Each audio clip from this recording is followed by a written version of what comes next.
I did not scream or cry. I simply pressed the button for the top floor again and checked my watch as if waiting for a 10 o'clock meeting.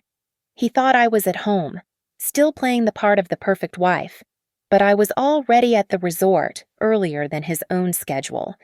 When the elevator doors opened, I realized I was not the only person who had arrived first. My name is Harper Quinn.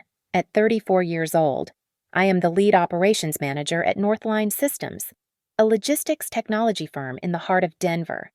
My life is a series of spreadsheets, optimization protocols, and a constant low-grade exhaustion that caffeine can no longer touch.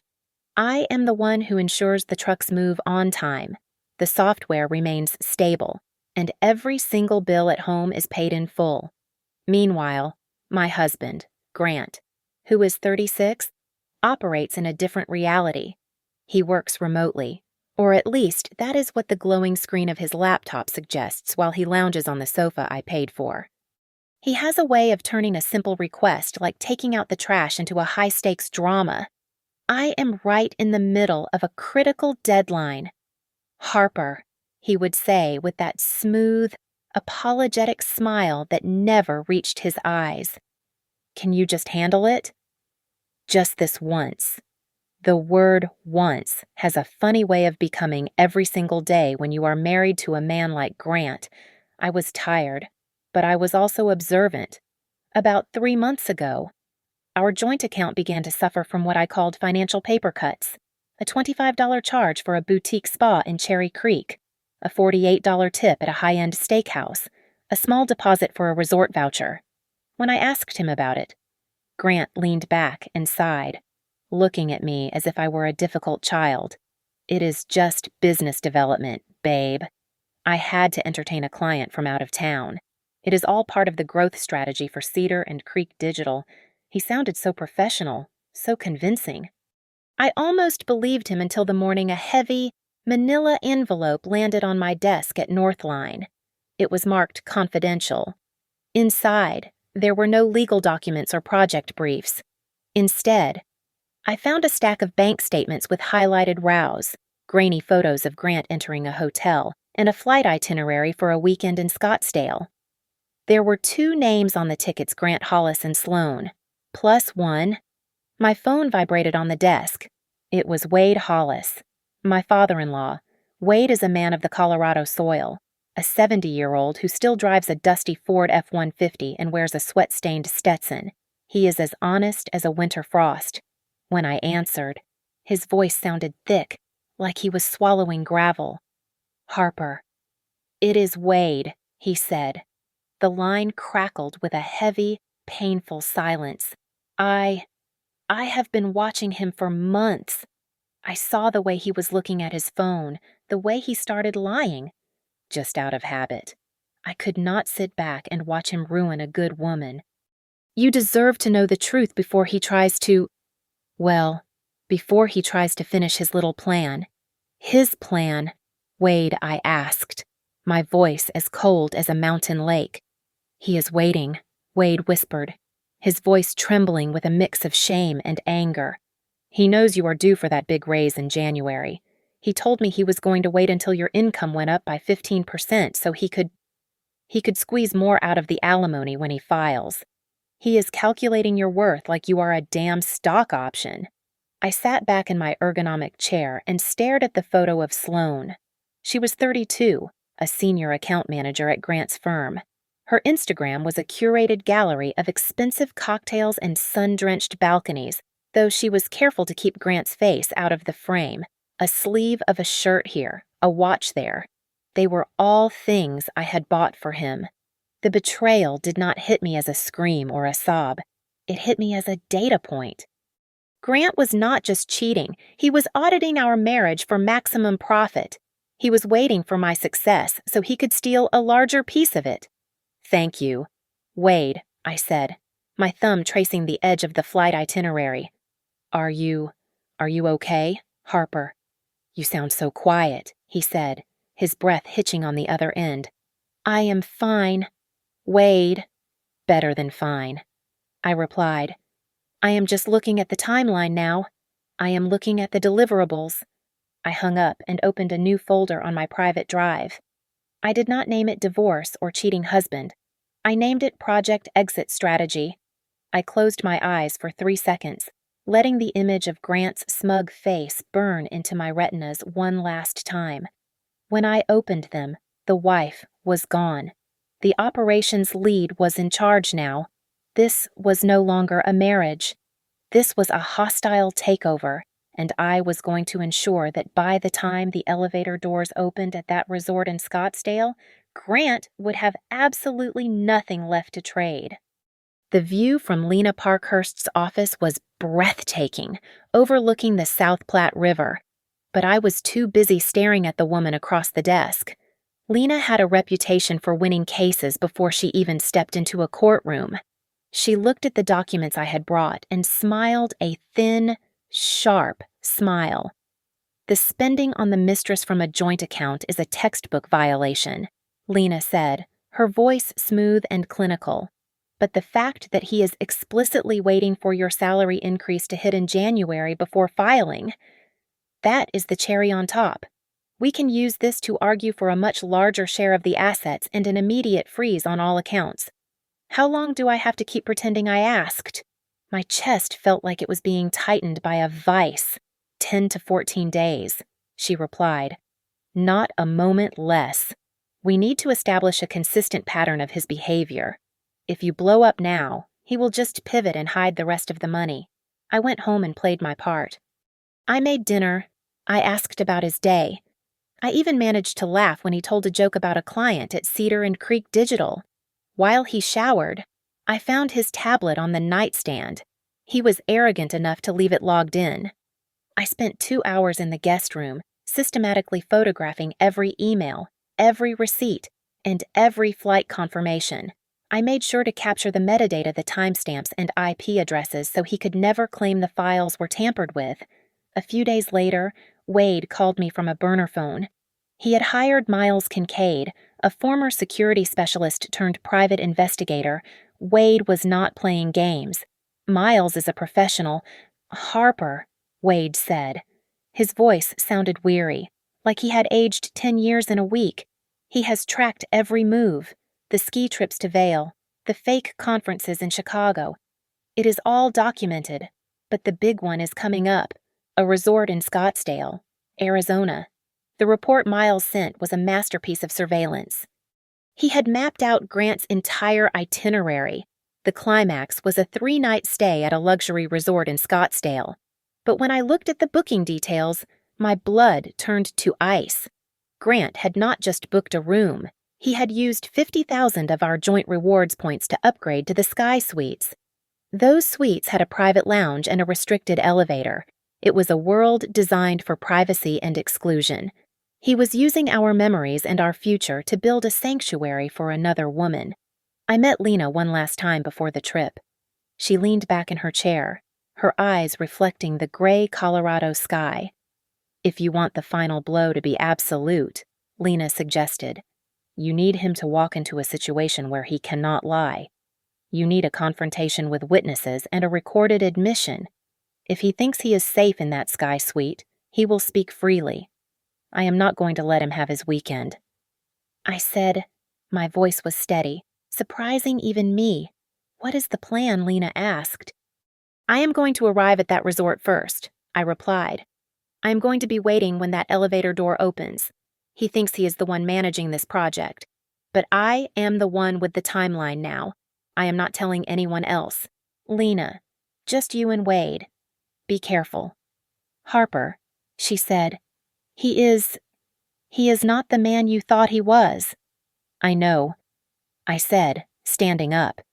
That is exactly why I am going to be the last person he expects to see. I walked out of the office and drove straight to the bank. I did not withdraw money, but I checked my personal account, the one my mother had left me. It was enough. I booked a flight for Thursday morning, 2 days before Grant was scheduled to leave. I was no longer a wife waiting for her husband to come home. I was a project manager overseeing a liquidation, and I was going to make sure every single detail was accounted for. I took a leave of absence from Northline Systems under the guise of a 3-day logistics conference in Phoenix.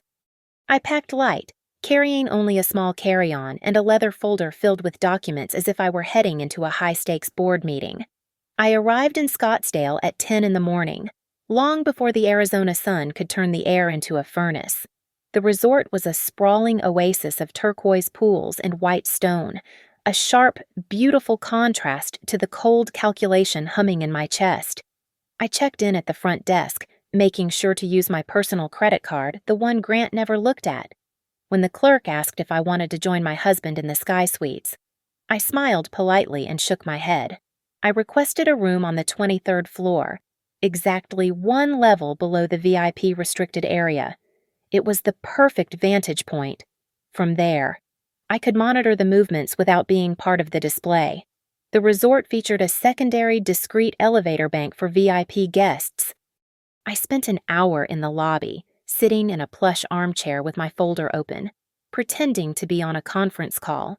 I watched the staff, noting how they greeted the arrivals. My heart skipped a beat when I saw a familiar silhouette near the valet stand. It was Wade. He was wearing his usual faded denim shirt and the same old Stetson, looking entirely out of place among the designer luggage and luxury sedans. He had arrived a day early, claiming he was in town for a medical checkup, but the way his eyes searched the lobby told me the truth. He was there to make sure I did not have to face this alone. Harper. I just could not stay back in Colorado, Wade whispered when we met in a quiet corner of the bar. His hands were tremulous as he gripped a glass of iced tea. I found out something else.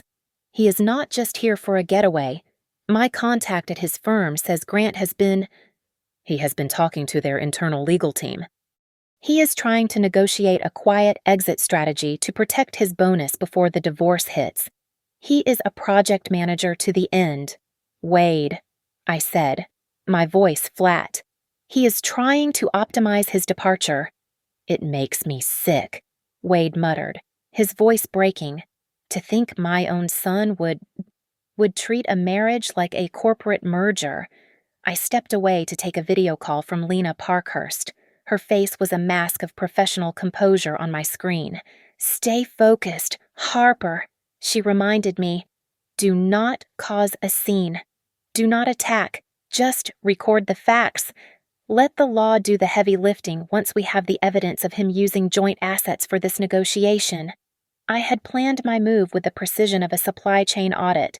I knew Grant's flight was scheduled to land at 2 in the afternoon. I booked a facial at the resort spa for 2:30, a time that required me to pass right through the VIP elevator lobby. As I checked the timing at the spa desk, a young receptionist looked up from her screen and beamed at me. "Oh, are you with the Hollis party?" she asked cheerfully. "We have a beautiful floral arrangement ready for the suite. It says Happy Anniversary on the card. It is such a lovely gesture for such a special occasion." A cold shiver raced down my spine. An anniversary.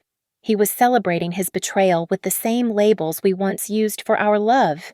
"Yes," I replied, my voice steady. "It is quite a gesture." I walked toward the VIP elevators and felt the weight of the phone in my pocket. I set it to record, ensuring the microphone was clear.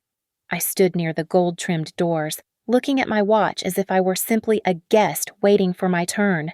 My pulse was a rhythmic drum in my ears, but my hands did not shake. I knew that in a few minutes, the doors would slide open, and Grant would step out into a reality he had not planned for.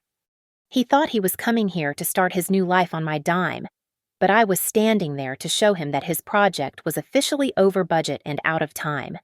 The VIP lounge was a sanitized paradise of beige marble and the cloying scent of expensive lilies.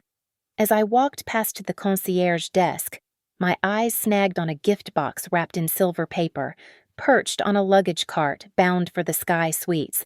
It was a calculated display of affection, a bottle of vintage Cabernet, a handwritten card, and a diamond tennis bracelet. I knew the price tag was exactly $3,850 because the transaction alert had flashed on my phone while I was waiting in the security line at the airport. He was buying her a trophy with the money I had earned during 60-hour work weeks. My phone vibrated in my pocket. It was a text from Miles Kincaid. Subject and companion have cleared the airport. The black Suburban is en route. Estimated arrival at the resort is 25 minutes. I felt a strange, cold clarity. This was the final phase of the project, the moment where the data met the reality of the field. Grant had been so meticulous, using a secondary email and booking under the initials G.H. to avoid detection. But he had made a fundamental operational error.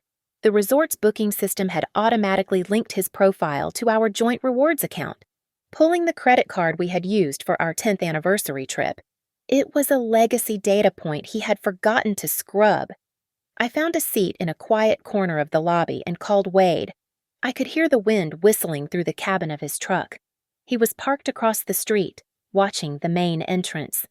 "He is almost here, Harper," Wade said. His voice was heavy with a kind of weary grief. "I keep thinking about what he told me last Christmas when you were working late to finish that logistics contract. He said you were too obsessed with the latter. He told me the marriage was nothing more than a financial partnership now. He said it like he was proud of being so detached. He was just justifying the theft." "Wade," I replied. My voice did not waver. He needed to turn me into a balance sheet so he wouldn't feel like a villain when he started skimming the profits. I can't believe he is my blood," Wade whispered. "I am so sorry." "So sorry I didn't see it sooner." I hung up and headed toward the main elevator bank to grab a bottle of water before the confrontation. A woman was already standing inside the car when I stepped in. She was dressed simply in a navy linen dress, her hair pulled back in a tight, professional knot. She looked exhausted, but her eyes were sharp, scanning the lobby with a frantic intensity that matched my own. She looked at my leather folder, then shifted her gaze to my face.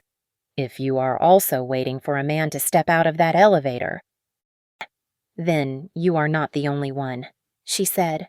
Her voice was brittle, like dry glass. I froze, the metal doors sliding shut between us. Before I could ask who she was or how she knew, the elevator moved. Was she part of Grant's circle, or was she another victim of his financial partnerships? The suspicion that this was larger than a simple affair began to take root in my mind. I didn't go to the shop. Instead, I walked back to the VIP elevator bank and took my position. I stood directly underneath the black dome of the security camera, ensuring my face and the elevator doors were perfectly framed for the recording. I looked at my watch. 22 minutes. The air in the resort was chilled to exactly 72 degrees, but I could feel a bead of sweat tracing a line down my spine. I opened my folder and looked at the timeline one last time. Everything was in place. The bank accounts were flagged. The lawyer was on standby, and the witness was in the parking lot. I wasn't just a wife waiting for a husband. I was the personification of his own consequences, and the countdown had finally reached 0. For the first time in months, I wasn't the one who had to explain myself. I just had to wait for the doors to open. The bell of the VIP elevator chimed a polite, expensive sound that seemed to mock the tension coiled in my stomach. The gold-plated doors slid open with a whisper. A man in a sharp charcoal suit, clutching a leather-bound folio, stepped out first. His name tag read Marcus, Financial Manager. He looked like he had just been handed a catastrophic audit report. Directly behind him was Grant. He looked tan and radiant. His arm draped casually over the shoulders of a woman in a white silk wrap dress and oversized designer sunglasses. Sloane. She was leaning into him, her hand resting on his chest in a way that felt like a territorial claim. They were laughing at something Grant had just said, a private joke bought with my retirement fund. I stepped forward, planting my feet in the center of the plush carpet, blocking their path. I didn't say a word. I simply stood there, my leather folder tucked under my arm like a weapon. Grant's smile didn't just fade, it evaporated. He stumbled back a step, nearly colliding with Marcus. His eyes darted from me to the security cameras and then back to my face. He shifted instantly into his rehearsed, soft tone, the voice he used when he wanted to convince me that I was being hysterical. Harper. What? What are you doing here? He tried to step toward me, his hands reaching out in a placating gesture. Honey, listen, I can explain everything. It is not what it looks like. It was a business meeting that ran late. Sloane didn't look scared. She pulled her sunglasses down to the bridge of her nose and let out a sharp, jagged laugh. So this is the famous Harper, the one who lives in a spreadsheet. You really do look like a robot. Do you even have a pulse? Or just a lithium battery? I didn't blink. I didn't even look at her. I kept my gaze locked on my husband. How much of my money did you use to book this room? Grant, give me a number. Give me the exact percentage of my salary you funneled into that diamond bracelet waiting upstairs in the gift box. Marcus, the financial manager, cleared his throat. He looked between us, his face turning a deep, embarrassed shade of crimson. Mr. Halstead, there is a significant issue. Your deposit for the Sky Suite and the additional amenities was declined 2 minutes ago. The system flagged the joint account as frozen by a court order. We need an alternative form of payment for the $4,200 balance. Immediately. Grant's face went from tan to a sickly, translucent gray. The reality of the cage finally hit him. He reached out, trying to grab my elbow to lead me toward a quiet alcove. Harper, please. Let's just go to the bar and talk privately, he hissed, his voice trembling with a mix of desperation and rage. You are making a scene in front of the staff. We can figure the money out. I was going to tell you about the divorce. I was just waiting for the right moment. I am not going anywhere, I said, stepping back so his hand missed me entirely. And the money is already figured out. It is exactly where it belongs, which is no longer in your reach. It is not just about the mistress, is it? Grant, a new voice cut through the lobby, cold and sharp. It was the woman from the elevator, the one in the navy linen dress. She stepped out from behind a decorative marble pillar, her eyes burning with a righteous fury.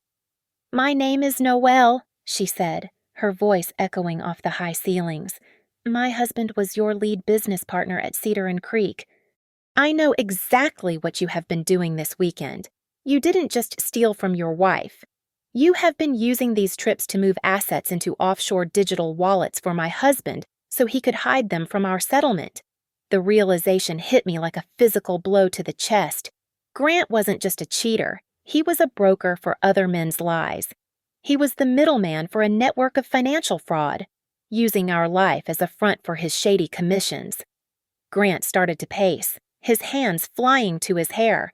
He was unraveling in real time, his professional mask shattered into 1,000 jagged pieces.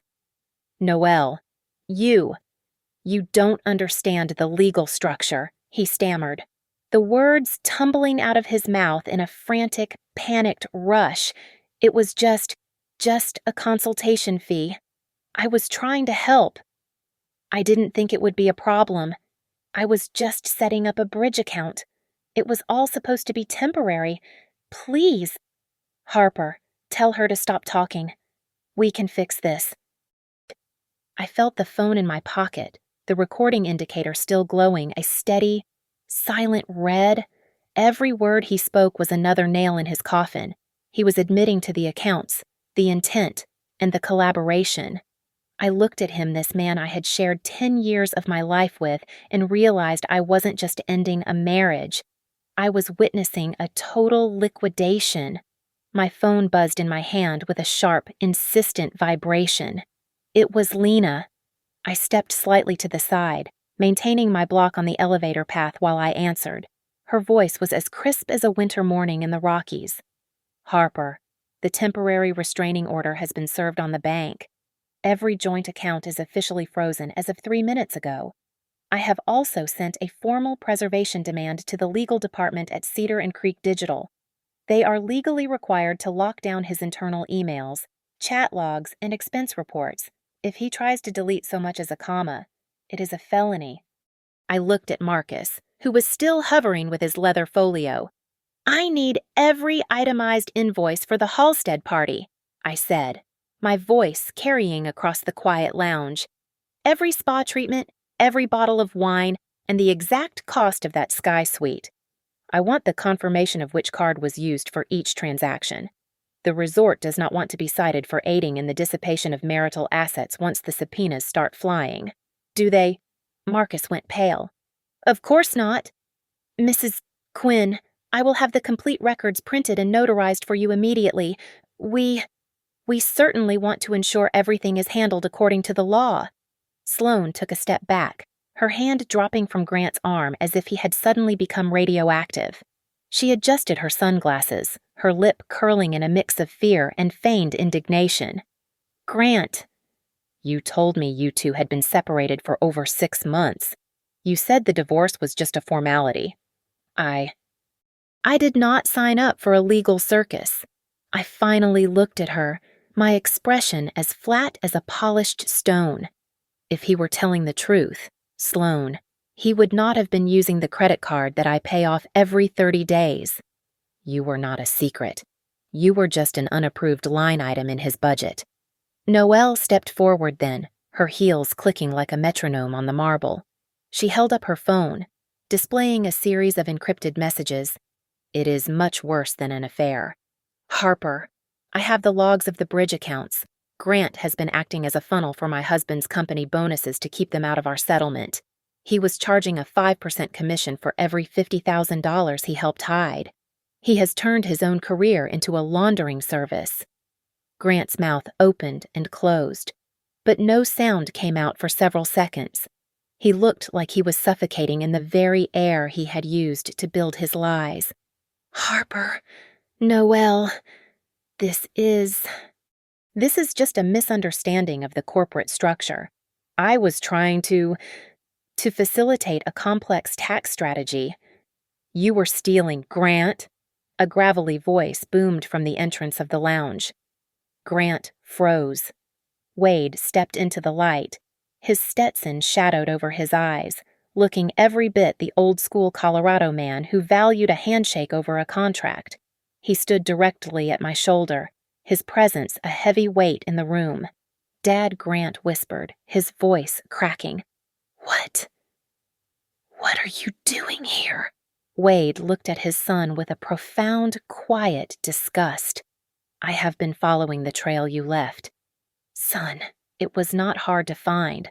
I taught you how to build a life, not how to strip one for parts. You thought you were the only one in the room who knew how to calculate, but you forgot that the people you were stepping on know how to do addition and subtraction too.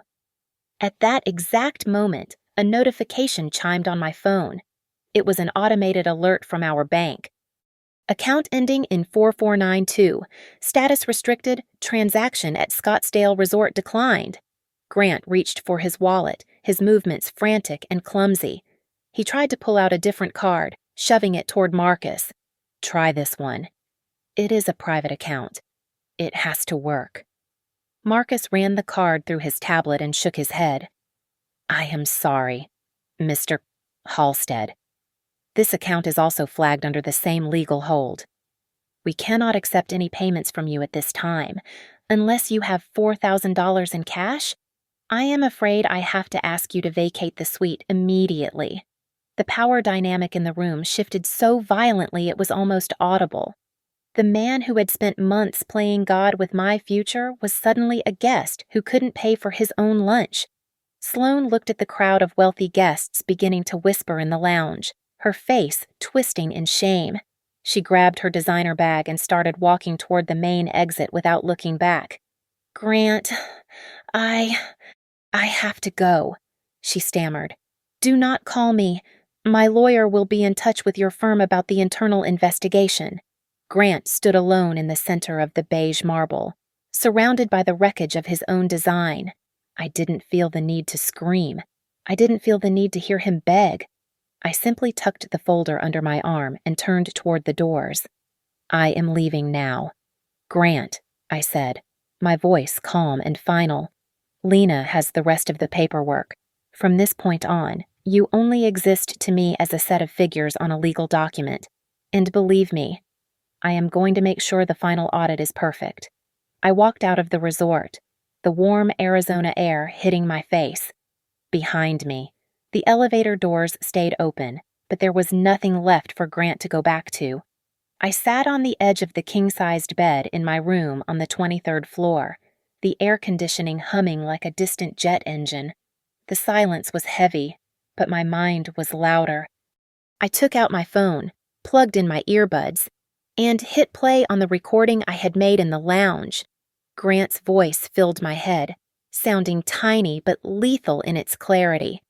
The recording confirmed every word Wade had warned me about the cold, predatory way Grant talked about my career as nothing more than his future payout. Hearing him plot to strip away the fruits of my hard work just because of a calendar date made the finality of my decision feel like cold steel. It felt like a jagged piece of glass being twisted between my ribs. I closed my eyes and let the memory of our life in Denver wash over me.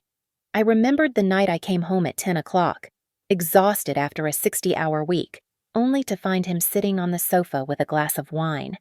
When I asked why the dishes were still in the sink, he had just sighed and looked at me with that patronizing pity. "You are just so sensitive lately. Harper, maybe you need to talk to someone about your stress," he had said. "You are becoming so hyper-focused on the small things. It is really starting to drain the energy in this house." He wasn't just lazy. He was gaslighting me to keep me off balance while he waited for my hard work to become his payday. Every time I felt guilty for working late or felt crazy for questioning the bills, I was just following a script he had written for me. My laptop pinged with a new message. It was Lena Parkhurst.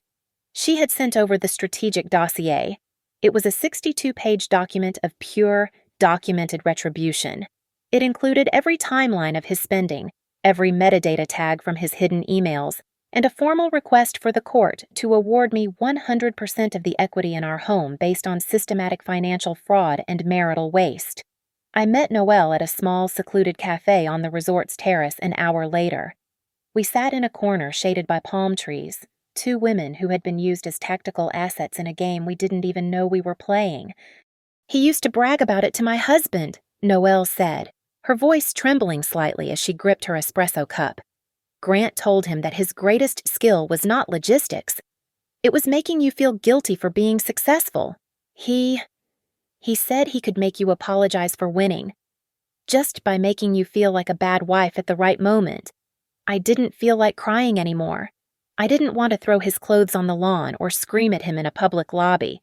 I wanted the kind of justice that came with a signature, a notary seal, and a set of consequences that would follow him for the next 20 years. I wanted him to be as legally and financially exposed as he had tried to make me. Wade found me at the concierge desk as I was settling the final incidentals with my private card.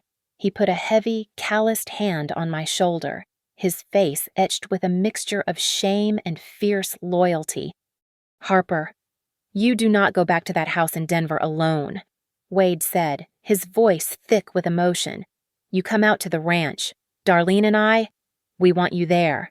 You are the only family we have left in this mess, and we are not letting you go." I felt a lump in my throat.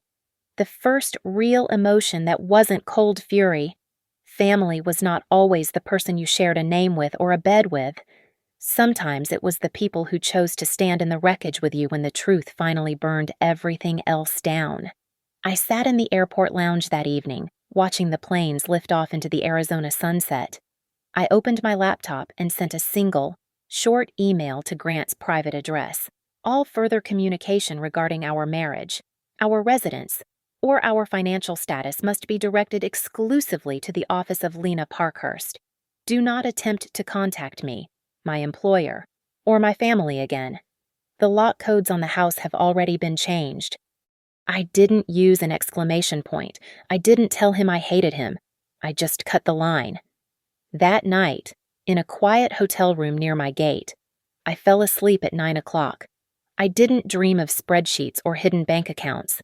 I slept with the deep, heavy peace of a woman who had finally stopped being a passenger in her own life. I was no longer waiting for the other shoe to drop because I was the one who had finally walked away. On Monday morning, I walked into the offices of Northline Systems at exactly 8 o'clock, feeling a strange sense of professional armor. While I was approving logistics spreadsheets, Lena Parkhurst was launching a digital strike. She had officially delivered a comprehensive dossier to the Human Resources and Compliance departments at Cedar and Creek Digital.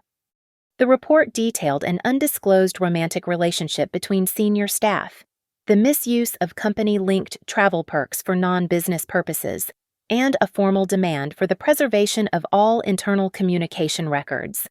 My phone started vibrating 10 minutes after the email was confirmed. It did not stop. Grant called from 17 different unknown numbers throughout the day. I did not answer a single one. Each silenced call was logged and time-stamped, becoming a new entry in what Lena called our harassment evidence folder. By 2 in the afternoon, Miles Kincaid sent me a link to a social media story. Sloan had posted a photo of a stormy sky with a caption that read, "Some people are so obsessed with control that they would rather burn a life down than admit they were the problem. Traps are for people who are afraid to move on." It was a transparent attempt to paint me as the villain, but it was deleted in less than 45 minutes. I imagined the panic in the Cedar and Creek legal office when they realized their senior account manager was violating a direct order to remain silent during an internal investigation. Miles called me shortly after with a discovery that made my blood run cold. Harper. I was digging through the public filings and the internal promotion packets he submitted last month, Miles said, his voice flat with professional disgust. Grant applied for the Vice President of Operations role. He included a 3-page section on the foundation of leadership, where he used your marriage as a case study for his own reliability. He used photos of you at company galas to prove he had the stable household required for executive-level pressure. He was using you as a brand asset to get a 40% pay raise, all while he was planning to walk away with half of your future. I felt a sickening jolt of clarity. I wasn't just his wife. I was his marketing material. Later that evening, an email arrived from Noelle. It contained a PDF of a consulting contract she had found in a hidden cloud drive. Grant's signature was on a line as a third-party payment facilitator. He was the middleman. Harper. Noelle's voice crackled through my car speakers as I drove home. He was taking a 5% cut to move money for my husband and 2 other partners. This is not just a divorce matter anymore. If the IRS or the SEC gets a look at this, he is looking at years. Not just a settlement. The pressure was mounting. But it was Wade who delivered the final structural blow to Grant's world. He called me from the ranch, his voice sounding firmer than it had in Scottsdale. "I am calling a family meeting this Sunday." "Harper," Wade said. "Not for a holiday. I have invited everyone, his mother, the aunts, the cousins, and Grant. I am tired of the whispers. I am tired of the open secret that has been rotting this family for years. I want you there." I hesitated, my hand gripping the steering wheel. "Wade, I don't want a public execution. I just want to be done." "It is not about the execution, honey," Wade replied softly. "It is about the truth. If we don't say it out loud, they will keep making excuses for him. They need to see what he did to the woman who carried his weight for 10 years. I agreed to go. I needed to end the cycle of looking the other way that had allowed Grant to become the predator he was.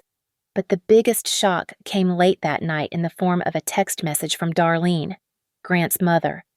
"Harper, please, can we meet tomorrow at the park by the library? Just us. I have suspected things for a long time.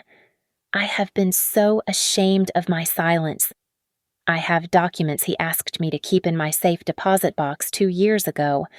I think they belong to you." I stared at the screen, a cold realization washing over me. Grant's support system, the very people who had provided him with the shield of a good family, was not just cracking. It was turning against him.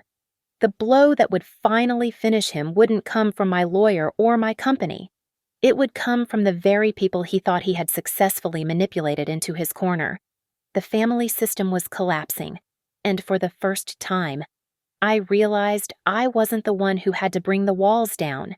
He had already undermined the foundation himself. The air at Wade's ranch in Colorado smelled like hickory smoke and cold. Mountain dirt. On the surface, it looked like a typical Sunday afternoon, the kind of gathering where the men stood around the grill and the women sipped iced tea on the porch. But beneath the surface, the atmosphere was as sharp as a serrated blade. Wade didn't bother with a polite introduction or a slideshow of his son's failures. He simply pulled out a heavy oak chair at the head of the long wooden table and looked at me. "Harper sits here," Wade announced, his voice carrying across the yard like a gavel striking a bench. "She is staying right next to me because she is the only person at this table who still understands what it means to carry a family name with dignity." Grant arrived 45 minutes late. He was driving the Audi I had paid off 2 years ago, and he stepped out holding a massive bouquet of white lilies. He was wearing his forgiveness face, the one with the slightly tilted head and the soft, apologetic crinkle around his eyes.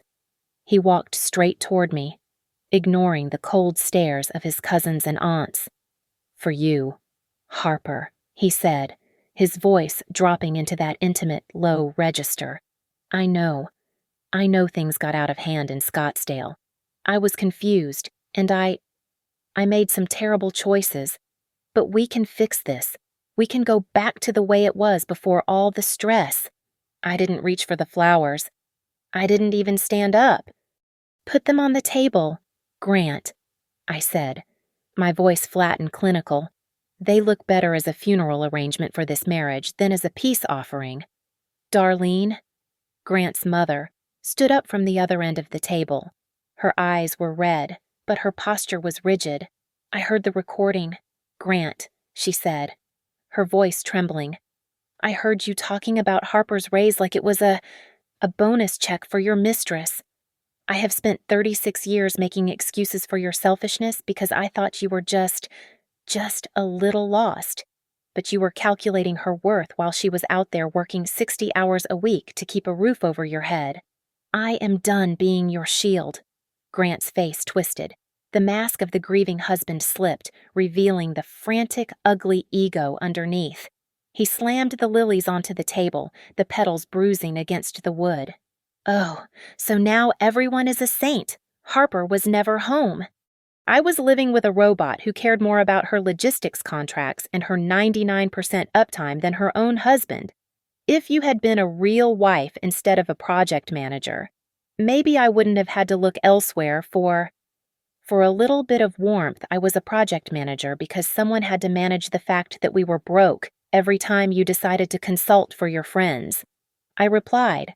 I didn't raise my voice. I just looked at him. I paid the mortgage. I paid the insurance. I paid for the very shirt you are wearing. I managed the timeline of our life while you managed the timeline of your theft. You didn't want warmth, Grant. You wanted a benefactor who wouldn't ask questions before he could respond. A silver sedan pulled up the gravel driveway, kicking up a cloud of dust. Sloane stepped out, looking frantic. Her designer dress was wrinkled, and she was clutching her phone like a lifeline. She didn't wait for an invitation. She marched right into the center of the yard, ignoring the gasps of the extended family. "Grant." "You lying coward!" she screamed, her voice breaking. "The investigators were at my office this morning. They said my name is on a lease for a condo in Cherry Creek that was flagged for money laundering. You told me the papers were already signed. You told me that $85,000 deposit was from your private inheritance." A heavy silence fell over the ranch. Grant looked like he wanted to dissolve into the dirt. "You promised me we would be in that place by February," Sloane continued, her breath hitching as she stared at him with pure hatred. "You said as soon as Harper's salary went up by 15%, we would have enough to cover the mortgage and the legal fees. You used me to hide the money." I reached into my leather folder and pulled out a single sheet of paper. I slid it across the table toward Grant. "That apartment is part of the temporary restraining order. Grant, the $85,000 you deposited was pulled from our joint equity line of credit while I was in a board meeting last month. The court has placed a lien on the unit. You don't have a new home with Sloan. You have a criminal fraud investigation." The family began to stand up and move away from him. A physical withdrawal of support that was more devastating than any shout. Wade looked at his son one last time, then turned his back. Sloan realized she had just confessed to a room full of witnesses and began to sob, realizing her love story was just a poorly managed scam. I stood up and looked at the man I had once loved. I didn't feel angry. I just felt the immense relief of a project finally reaching its conclusion. "You thought you were the only one who could see the big picture." "Grant," I said. "But you forgot that I'm the one who tracks the data, and the data says you're finished." The sound of another car door slamming echoed through the valley just as Grant began to plead. Lena Parkhurst stepped onto the grass, her heels sinking slightly into the soft Colorado earth, but her posture remained as sharp as a razor. She didn't offer a greeting. She simply opened her briefcase and pulled out a thick stack of legal documents. "Grant Halstead, you are being served," Lena said, her voice cutting through the humid afternoon air. "This is a formal petition for divorce, an emergency motion for the unequal distribution of marital assets, and a demand for the full reimbursement of funds dissipated through marital waste and third-party financial fraud." Grant's face went white. He tried to grab my arm, pulling me toward the edge of the porch, away from the prying eyes of his family. "Harper, please, let's just talk for 5 minutes. We don't need the lawyers. I will give you 60% of the house. I will walk away from your retirement fund voluntarily. Just call off the HR investigation at my firm. If I lose my job, there is no money for anyone to have Lena stepped between us like a wall of granite. There will be no private negotiations. Mr. Halstead, my client is no longer interested in your voluntary offers. Every single word you say to her will be recorded and filed. If you want a deal, you put it in writing and send it to my office, where I will promptly dismantle it." I reached into my folder and pulled out the final piece of the puzzle, the one I had saved for this exact moment. It was a printed copy of an email Grant had sent to his private server 6 months ago. Attached was a spreadsheet titled Q4 Exit Strategy. I found the spreadsheet. Grant. I said, my voice steady and cold. "The one where you calculated the exact day I would receive my raise. You even had a column for narrative development, where you wrote notes on how to make me feel unstable so I wouldn't question the missing $40,000. You didn't just cheat, you audited our marriage and decided I was a depreciating asset." Lena took the paper from my hand and held it up for everyone to see. "This is evidence of premeditated financial abuse and psychological manipulation. We will be asking the court for 100% of the equity in the home and all attorney fees. Your own data has betrayed you. Grant." At that moment, Grant's phone began to chime with a sharp, high-pitched notification. He looked down at the screen, his thumbs trembling. "It is my boss," he whispered, his voice cracking with a sudden, sharp terror. They have suspended me. They have revoked my system access effective immediately." "Harper, what did you do?" "I didn't do anything." "Grant," I replied. "The internal compliance department did their job. They saw the bridge accounts. They saw the fraud." Sloan, who had been standing by the fence, let out a jagged, broken sob. You told me I was the one you wanted to build a future with. You used my name on those leases. I am going to lose my license because of you." Grant turned to his father, his eyes wide and wet with desperation. "Dad, please, I am your son. Talk to her. Tell her to stop this before I lose everything." Wade looked at his son, his expression a mix of profound grief and absolute finality. He didn't move toward him. Instead, he stepped closer to me. "I have spent my whole life building things that last, Grant," Wade said. "I didn't raise a son to turn women into an investment strategy. You didn't just lose your job today. You lost the right to call yourself a Hollis. Go find your own way out of this dirt." Grant collapsed onto the porch steps. the white lilies he had brought lying crushed and brown beside his feet. I took the pen Lena offered and signed the final page of the petition. I didn't hesitate. I didn't feel a single pang of regret. "You didn't lose me today, Grant," I said, looking down at him one last time. "You lost me the moment you viewed me as a strategy instead of a wife." I turned and walked toward Wade's truck. For the first time in 10 years, the weight in my chest was gone. I didn't need to stay and watch the rest of the collapse. I had already seen enough. As we drove away from the ranch, the Colorado sun setting behind the peaks, I realized that I didn't need to arrive first anymore. I had finally arrived at the only place that mattered. I was free. Thank you for listening to this story. I would love to hear from you. Please comment below and let me know where in the world you are listening from today and share your thoughts on Harper's journey. Don't forget to subscribe to the Lily Revenge Stories channel, like this video, and support us by hitting the hype button so more people can hear this story of justice and freedom.